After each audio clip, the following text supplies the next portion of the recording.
Hello दोस्तों, क्या हाल चाल है आप सबके। आज हम बात करने वाले हैं किंग मूवी शाहरुख खान की और एवेंजर्स डूम्सडे के जो क्लैश होने वाला है उसके बारे में। वैसे तो क्लैश उसको नहीं कहा जाएगा क्योंकि दोनों के बीच 6 दिन का गैप है। 18 तारीख को एवेंजर्स डूम्सडे आने वाली है और किंग आएगी 24 दिसंबर को। लेकिन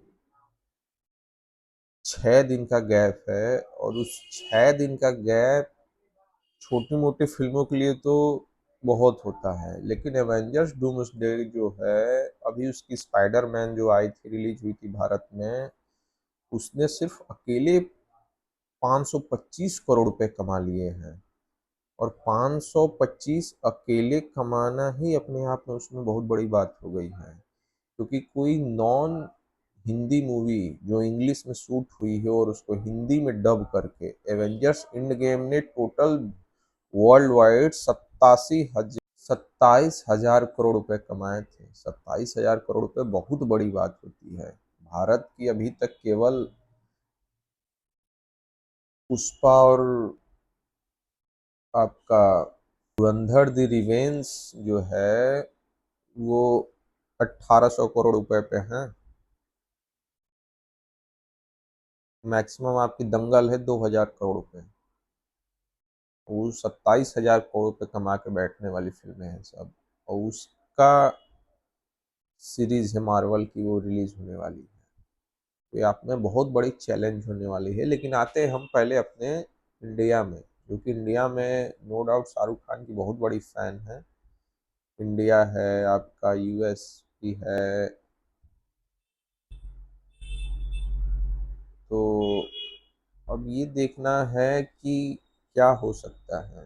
अगर पुरानी फिल्मों की शाहरुख खान की लेते हैं तो उसमें जवान जो ऐसी फिल्म अभी इधर बीच 8-10 साल में देखा जाए तो जो 650 करोड़ इंडिया में नेट कलेक्शन था और बाहर से उसका 550 करोड़ था।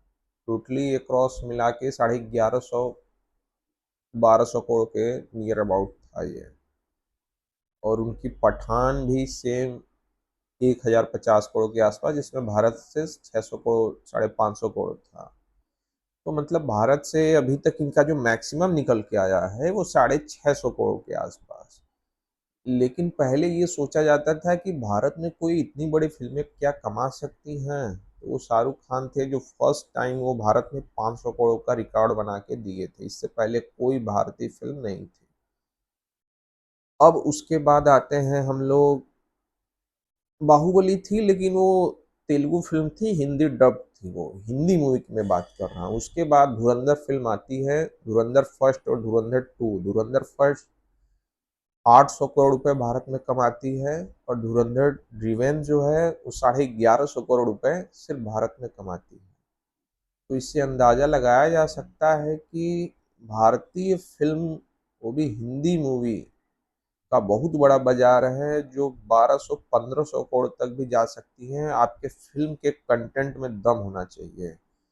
अब इंग्लिश मूवी आके भारत में कमा के चली जाती है 500 करोड़ रुपए, तो ये अपने आप में बहुत ही शर्म है कि इंग्लिश फिल्में रिलीज होके 500 करोड़ कमा रही हैं और इंडियन मूवी होके हम लोग अभी 1000 करोड़ 1200 करोड़ देख रहे हैं।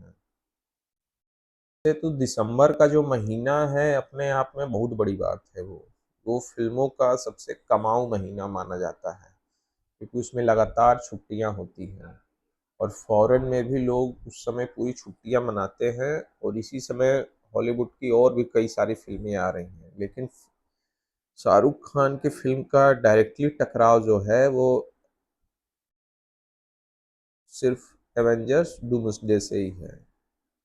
और 5 दिन का गैप है तो मतलब 5 दिन में ये नहीं है कि वो फिल्में, क्योंकि एवेंजर्स डूम्सडे वगैरह ये सब फिल्में ऐसी हैं। अभी भारत ने स्पाइडरमैन अपने दूसरे हफ्ते में, सैटरडे संडे को, वो फिल्म 35 करोड़ और 40 करोड़ कमाई सेकेंड वीकेंड में। सेकेंड वीकेंड तक जाते हुए फिल्में खत्म हो जाती हैं और वो 30 करोड़ 40 करोड़ तक बैठी थी। तो इससे ये अंदाजा लगाया जा सकता है कि अगर किंग के मूवी का कंटेंट बहुत ही तगड़ा हुआ तब तो वो टिक पाएगी एवेंजर्स के सामने। लाख शाहरुख खान की फैन फॉलोइंग है नो डाउट, क्योंकि बहुत बड़ी फैन फॉलोइंग है, उसमें हम भी एक फैन हैं। लेकिन उसके लिए एवेंजर्स की जो मूवी है उसमें थोड़ा सा वो वर्ल्ड लेवल पे चली जाती है। जो 27,000 करोड़ रुपए, मतलब सोचने वाली बात है, इतनी पैसा कमाई थी इंड गेम, और अभी जो है आपकी स्पाइडरमैन ही 22,000 करोड़ रुपए कमा चुकी है। तो वर्ल्ड वाइड भी शाहरुख खान के फैन हैं आपके, लेकिन उसमें बहुत अच्छी फिल्म निकलती है तो मैं वर्ल्ड वाइड से 1,000 करोड़ मान लेता हूँ, भारत से 1,500 करोड़, 2,500 करोड़ के आसपास। लेकिन वो तब हो सकता है जब अकेली फिल्म रिलीज हो, किसी से क्लैश ना हो, किसी से टकराव ना हो। और टकराव होने का मतलब है कि आपकी फिल्म में दम होना चाहिए, तब तो फिल्म चलेगी।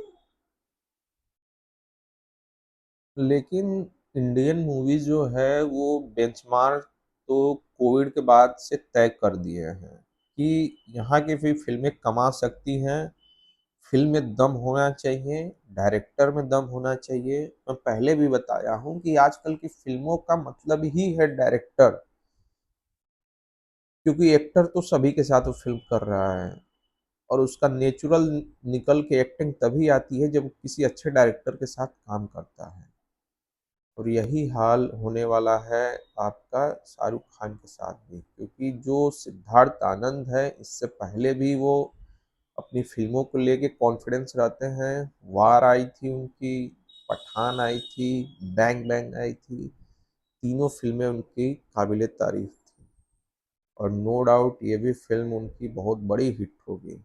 बस यही है कि ये फिल्म क्लैश से थोड़ा सा आगे पीछे कर ले अपने, क्योंकि क्लैश होने में नुकसान बहुत बड़ा होगा।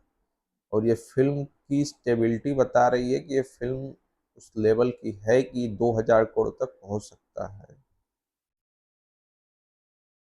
मतलब इंडियन जो ऑडियंस है, अब वो तैयार बैठी है अच्छी सिनेमा की तारीफ करने के लिए। अच्छी सिनेमा की तारीफ का मतलब ही है कि डायरेक्टर और स्टोरी, उन दोनों का अगर तगड़ा कॉम्बिनेशन है तो नो डाउट डायरेक्टर एक्टर से एक्टिंग करवा ही लेता है। जैसे धुरंधर में हम लोगों ने देखा था, पुष्पा में देखा था, बाहुबली में देखा था, केजीएफ में देखे थे हम लोग, पठान में देखे थे, जवान में देखे थे। तो कंटेंट अगर सही है, आपकी फिल्म काबिले तारीफ है, तो ऑडियंस भी आएगी, देखेगी और पैसा कमाएगी सबको। लेकिन अगर फिल्म आपकी सिर्फ ब्रांड वैल्यू पे चलाना चाहते हैं तो नहीं चलेगी। तो देखते हैं, लेकिन हमें नहीं लगता कि शाहरुख खान अपनी 24 दिसंबर से कॉम्प्रोमाइज करेंगे, क्योंकि जनवरी में भी फिल्में लगी हैं, फरवरी में भी हैं, मार्च में भी कई सारी फिल्में आ रही हैं जिसमें प्रभास की स्पिरिट आ रही है। उधर अप्रैल में एस राजामौली की वाराणसी आ रहा है। तो फिल्में लगातार लाइनअप में हैं, तो उधर भी तो कोई डेट है नहीं अब, या तो फिर वो फिल्म मई जून के बाद निकले, लेकिन चांसेस कम है। इस वजह से पूरी संभावना है कि 24 को ही आएगी। और ऐसी बात नहीं है, बाजार बहुत बड़ा है, अगर आपकी फिल्म में दम है तो पब्लिक आपको भी देखेगी और एवेंजर्स को भी देखेगी। और हमको पूरा भरोसा है, क्योंकि सिद्धार्थ आनंद कहीं से काटने लायक नहीं है। इससे पहले जितनी भी इनकी फिल्में आई हैं, नाम कमाई हैं और आगे भी कमाएंगे।